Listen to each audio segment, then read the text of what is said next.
You smell cooked rice and damp earth. It is the scent of home in Gyeongsang Province, Korea. You are 16 years old, and your hands, calloused from field work, hold a crumpled pamphlet. The paper is rough, but the words printed on it shine like fool's gold under the midday sun. Job opportunity, the characters say. Textile factories abroad. Support the great empire. Honorable wages. You look at your mother. Hunger has carved deep hollows into her face. Winter is coming, and the grain stocks have been confiscated by the colonial army. You feel a knot of responsibility tighten in your throat, stronger than the hunger itself. You want to be the daughter who saves the family, the silent heroine who sends money home. A man in a khaki uniform, with a smile that doesn't reach his eyes, promises a future. He speaks of clean uniforms, hot food, duty. You do not see the shadow stretching behind him, a shadow devouring the light of your village. You accept.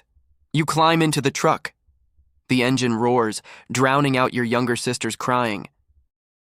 As the road dust erases the silhouette of your home, you believe you are heading toward salvation. You do not know it, but your life ended in that instant. The truck is not transport. It is a coffin on wheels. The journey lasts days, or perhaps weeks. Time becomes liquid, irrelevant.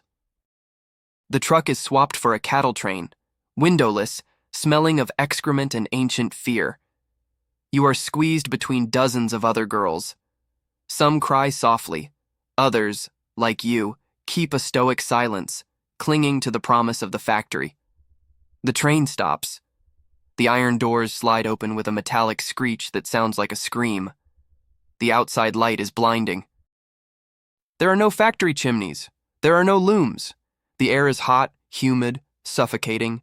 It smells of jungle, diesel oil, and something sickly sweet and rotting that you will soon learn to recognize. The stench of gangrene and unwashed male desire. Soldiers shout orders in a language you barely understand. They rip away your belongings. The small bundle of clothes, the family photo, your dignity. You are pushed into a line. A military doctor, with the look of someone inspecting livestock at a market, examines you. Cold touches, rough, invasive. He does not see a girl. He sees a spare part. Fit, he murmurs. A simple word, a death sentence that does not allow you to die. The place is surrounded by barbed wire. They call it a comfort station, a cruel euphemism, a sadistic joke written in blood. The site consists of rows of plywood cubicles, small as vertical coffins. You are taken to your room. There are no windows, just a mat, a basin of water, and a thin curtain separating you from the hell outside. The walls are thin as paper. You can hear the breathing of the girl next door, the sound of slaps, the creaking of wood. They give you a Japanese name. Your Korean name, the one your mother whispered to lull you to sleep, is ripped from your soul. Now you are Haruko, or Emiko, or just a number on the door. Identity is the first layer of skin they flay from you. You look at the cracked hand mirror they hand you. The eyes staring back are still yours, but the light in them is trembling, like a candle flame in a hurricane. The sun sets, dyeing the sky a violent red. The lights come on, and then you hear it, the sound of boots marching. Not in battle formation, but in a disorderly, anxious, hungry line, the line for your door. There is no instruction manual for being raped, but there are rules to ensure you do not resist. The mother, an older woman, Korean or Japanese, with a heart hardened like volcanic stone, dictates the laws. Do not refuse any soldier. Use the condom if they bring one. If not, wash with the disinfectant. Do not cry. Crying disturbs the troops' morale. The disinfectant is a corrosive mixture of mercury chloride. It burns your skin, your insides. They say it prevents disease. In truth, it only corrodes you from within, preparing your womb for sterility. If you hesitate, the mother beats you. If you scream, the guards beat you. They use scabbards, fists, boots. You learn that physical pain is preferable to the pain of hope. You learn to clean the room in seconds. You learn to smile a dead smile, painted red, while inside your organs twist in disgust. You are being trained not to fight, but to be a receptacle, a hole in the wall where men deposit their rage and fear of death. The first man enters. He is young, perhaps only 2 years older than you. He smells of cheap tobacco and acidic sweat. He does not look in your eyes. To him, you are a military supply, as essential and disposable as rifle ammunition or canned rations. He is brutal in his inexperience. The pain is searing, a hot knife tearing through the center of your being. You bite your lip until it bleeds so as not to scream, remembering the rules. When he finishes, he dresses quickly, adjusts his belt, and leaves without saying a word. He leaves behind a few coins or a military ticket on the mat, the price of your soul. You run to the basin. The cold water mixes with blood. You scrub your skin raw, trying to remove the sensation of his hands, the weight of his body, but the filth is not on the skin. It is etched into the bones. Before you can catch your breath, the curtain opens again. Another pair of boots, another nameless face. The line outside is endless. The illusion that you are a human being shatters right there, in that stuffy cubicle. You realize the terrifying truth. You are no longer a person. You are a public toilet for the Imperial Army. The days bleed into one another. Propaganda echoes through the camp loudspeakers. Everything for the Emperor. Noble sacrifice. They try to convince you that your suffering is patriotic. They say that by comforting the warriors going to die on the front lines, you are serving a greater purpose. It is a poisonous lie, designed to make you complicit in your own violation.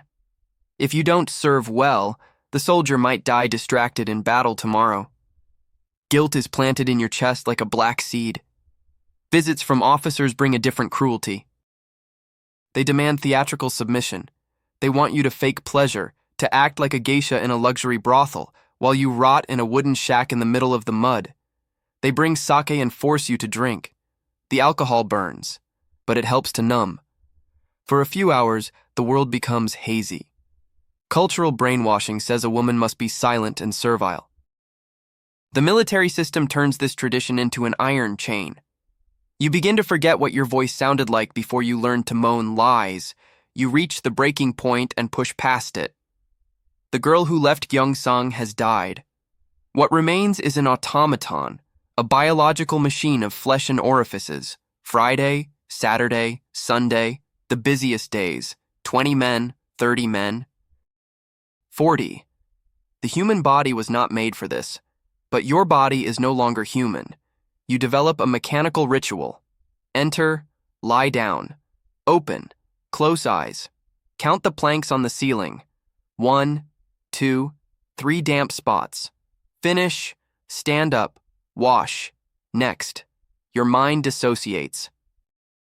While your body is invaded repeatedly, your consciousness floats away, hovering over the zinc roof, watching the trees at the forest's edge. You see your own body down there as a strange object, a rag doll being torn apart by hungry dogs. You no longer feel disgust. You no longer feel immediate pain. You feel a cold, infinite void. You have become the perfect weapon for troop morale, efficient, silent, and completely destroyed. But the machine fails. The body charges the price the mind tries to ignore. The pain in your lower belly becomes chronic, an ember that never dies, bleeding that doesn't stop. Infections. Then, the diagnosis, syphilis, gonorrhea. The men's diseases become your plague. The military doctor returns. There is no compassion, only logistical efficiency. He brings the needle. Injection. Number 606. Salvarsan. An arsenic-based drug. It burns your veins like liquid lava. The side effects are brutal. Vomiting, tremors, fever, but they do not let you rest. If you can walk, you can work, says the mother. And the cruelest truth settles silently. You realize you will never have children. The internal damage is catastrophic. The dream of a family, of holding a baby born of love and not violence, is ripped from your future. You are a burnt garden where nothing will ever grow again. Sterility is the final scar, proof that they killed not just your present, but your lineage. The sound of war changes. The explosions get closer. The ground shakes not with the march of boots, but with the impact of mortars. The Imperial Army is retreating. The divine wind has failed. Panic sets in at the camp. The soldiers, those you were forced to comfort, now look at you with a new kind of hate. You are no longer a resource. You are evidence. Living proof of war crimes. The orders arrive whispered, but brutal. Eliminate the records. You are a record. Some girls are taken into the forest and the sound of machine guns ends their suffering. Others are locked in caves. You are left behind in the chaos of the retreat, abandoned in a strange land with no money, no documents, sick and wearing rags. The empire that promised honor now turns its back on you, hoping you die of hunger or shame before the Allies arrive. The betrayal is absolute. They stole your life and now refuse even the responsibility of disposing of the body. You survive, perhaps by luck, perhaps by a curse. You return to Korea or stay in China or somewhere in Southeast Asia, but you do not go home. How could you? How could you look into your mother's eyes and explain what you became? The culture of shame is an iron gag. Society says chastity is a woman's life. You lost yours 1,000 times a day. You hide. You invent stories. You live in the shadows of big cities, washing dishes, sewing, doing jobs no one wants. You see the ex-soldiers become businessmen, politicians, family men. They are respected. You are a ghost. The curse is not just what happened, it is the silence that follows. The world wants to forget the war, and to forget the war, the world needs to forget you. You swallow the trauma like shards of glass, day after day, decade after decade. The secret rots inside you, isolating you from any intimacy, any touch. A hug makes you nauseous. Love is a concept in a foreign language you have unlearned. Years pass. Your skin wrinkles. Your hair turns white. But the nightmares have the same vividness as 1943. Old, tired, you decide to speak. You join other grandmothers with bent backs.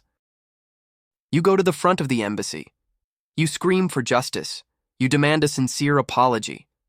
The world looks shocked for a moment, and then looks away. Politicians discuss agreements, money, treaties. They speak of reconciliation funds, as if they could buy your dignity back with yen. They are waiting for you to die. Time is their ally. Every year, fewer of you remain. You die in a hospital bed, surrounded by strangers or activists, but alone in your darkness. There is no apology to cleanse your soul. There is no full acknowledgement of the horror. Justice does not arrive in time for your last breath. You leave this world still carrying the weight of that truck, the smell of that disinfectant, the shame that was never yours, but which you carried for everyone. They erected a bronze statue in your honor, a girl sitting on a chair, her bare feet touching the cold ground, a bird on her shoulder symbolizing the freedom you only found in death. But bronze does not feel cold. Bronze does not bleed. You were flesh, and flesh was ground by the gears of history, used as fuel for an empire's ego. History is written by the victors, but it is haunted by the victims. And while the world tries to wash its blood-stained hands, your shadow remains seated in that chair, staring at the embassy, an eternal monument to what happens when we turn humans into instruments. You think the horror ended when the war ended? Peace is just the intermission to reload the guns. While you close your eyes forever, somewhere else, in another time, a scientist in a white coat adjusts the pressure of a vacuum chamber, watching how long a human being lasts before exploding from the inside. If your soul can handle witnessing the next horror, subscribe to the channel. History does not forgive those who forget, and we will not forget.